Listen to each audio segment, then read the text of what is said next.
News Channel 8. You're watching Good Morning Washington.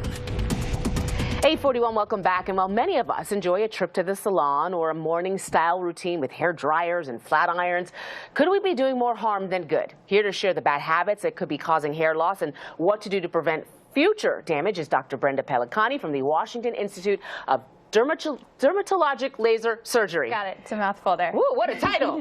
Yeah. Well, thank you for coming in. Thank you. So I feel like a lot of people don't know. You know, you wake up in the morning and you're like, I want to be sleek and smooth. You're running a flat iron, a curling iron, a hair dryer, putting products on, but we could be kind of damaging our hair more than we think. Yeah, definitely. A lot of different styling practices cause damage to the hair. One of the top ones we know would be heat. Okay, so our hot hair dryers, flat irons, curling irons. So we still want to style our hair, so what can we do to minimize that damage? So one thing is I recommend getting different tools that have adjustable heat settings, so that you can put it to the lowest setting that's going to still work for your hair. If your hair is smoking, it's too hot, okay? We see that sometimes.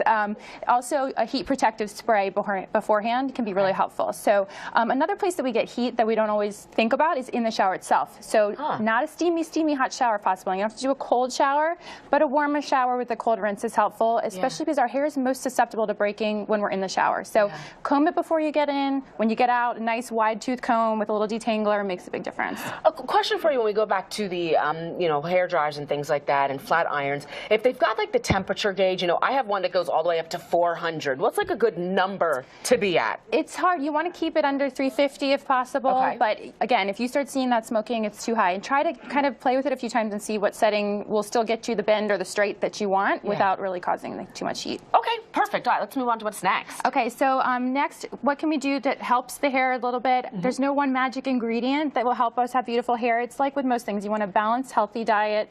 Lean protein. The hair shaft is made primarily of protein, but you also want to get your omegas from your avocado, from your nuts and your seeds. Iron is really important to the hair, so spinach is a great source for that. Our coconut oil has really good, healthy fats in it. But sometimes the diet, I mean, it's really hard to get a healthy, balanced diet all the time. So there are supplements and other treatments for the hair that can be helpful. Some supplements are designed especially just for the hair. They have all those important minerals and hair, nail, those. We see them like the gummies that are hair, nail, skin, or something. And biotin and all that stuff. Exactly, biotin's important too. So that's good. Those aren't just kind of shams. No, they're good, and they help. Some of them are even more specific to the hair growth cycle. So you want to look for a good, reputable one of those. And then there's other things you want to see your dermatologist if you have any question about your hair health at all. Sometimes it may be a scalp condition we can evaluate for and treat for you. Sometimes it may be something internal, a metabolic condition that needs to be addressed otherwise. So we're really excited. We love helping patients with their hair loss. There's some fun at-home treatments you can do. The Hair Max laser band, which is who'd think that 90 seconds a day or 3 times a week of flashing light, non-painful, can really stimulate the hair. So this is like a headband you kind of just put on? It's a headband. You put it into 3 different positions. Patients are really loving it. And then even more exciting, in-office procedures can be really helpful. We don't have any demonstration of that here, but things like PRP, you may have heard platelet-rich plasma, is an awesome procedure. We're taking out your own blood, spinning down those growth factors, putting them right back into the hair. It makes a big difference. Patients are loving it. So, you know, I know that women typically have longer hair than men, that sort of thing. But even if you're a guy, all of these are important too. Yes. We have sometimes there's treatments more specified for men. A lot of the men prefer this because the shorter hair allows that light treatment to get into it. But certainly women are using it successfully as well. And then there's certain medication prescriptions that are more tailored to men typically that can also really help with the hair growth. And a question for you, doctor.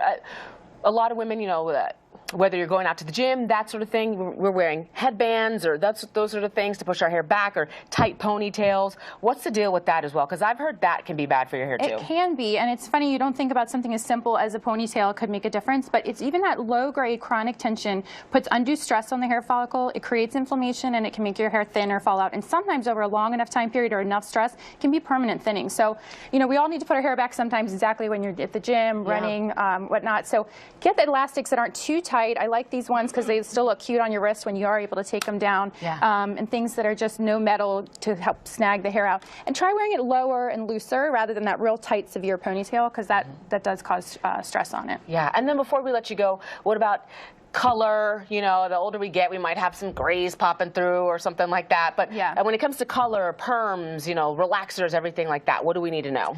All of those different things can be really harsh on the hair, especially the relaxers, the perms, the Brazilian blowouts, the keratin treatments, which people love so much because it can help make their routine simpler on the day-to-day. But in the long run, you can be really doing damage to your hair. So you want to go to reputable places, make sure they're not using the ones with formaldehyde, preservative in it, which can be damaging. And a lot of those processes have a lot of high heat, going back to the whole thing with not wanting to do too much heat damage. So awesome. Well, thank you. And where can we get some more information, or you know, maybe book an appointment to come see you? We'd love to see. Skinlaser.com is our website, and we're not too far from here. We'd be happy to see everyone, and we really appreciate being here. Okay, cool. Dr. Pellicane, thank you for coming in. Great information. All right,